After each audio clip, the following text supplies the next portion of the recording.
Bonjour à toutes et à tous, j'ai beaucoup de plaisir de vous accueillir à l'occasion de la commémoration de l'armistice de 1918. Aujourd'hui, comme d'habitude, partout en France, dans les villages et dans les villes, de tels rassemblements, de telles commémorations ont lieu. C'est important de le faire. Je tiens donc à saluer notamment les élus de Saint-Sauveur-de-Peille et les anciens élus aussi qui nous rejoignent. Les représentants de la gendarmerie sont présents, les sapeurs-pompiers représentés par leur capitaine Serge Garel, les porte-drapeaux, vous toutes et vous tous, et puis aussi un petit remerciement particulier aux quelques parents. Alors j'aimerais qu'ils soient plus nombreux, mais bon, il ne faut jamais désespérer de rien, qui viennent accompagner de leurs enfants, de leurs jeunes enfants, jeunes et moins jeunes.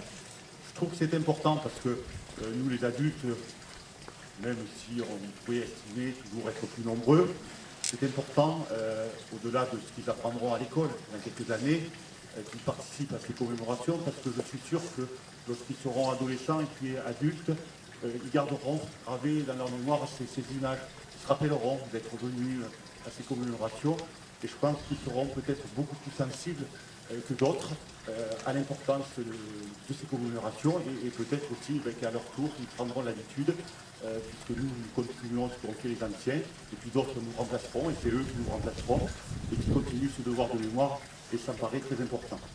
Alors la cérémonie, vous savez, le timing est toujours à peu près le même. Je vais vous lire le message donc, du secrétaire d'État aux anciens combattants qui est un message toujours très intense. Moi, je l'ai lu un petit peu pour voir un petit peu les choses nouvelles. Et vous verrez, vous apprendrez sûrement. Moi, j'ai appris un certain nombre de choses qui m'avaient échappé sur cette commémoration du 11 novembre qui est faite depuis fort longtemps. Et il y avait des moments importants, notamment au moment où nous avons commémorer un petit peu, le président de la République et le Premier ministre l'ont fait à Colombey, les deux églises, la disparition du général de Gaulle.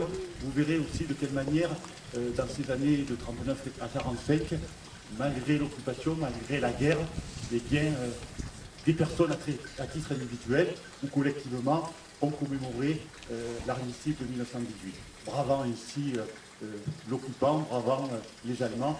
Et ça aussi, c'était des actes courageux parce que, évidemment, ces personnes-là s'exposaient à des retours qui pouvaient être difficiles pour eux. Voilà ce que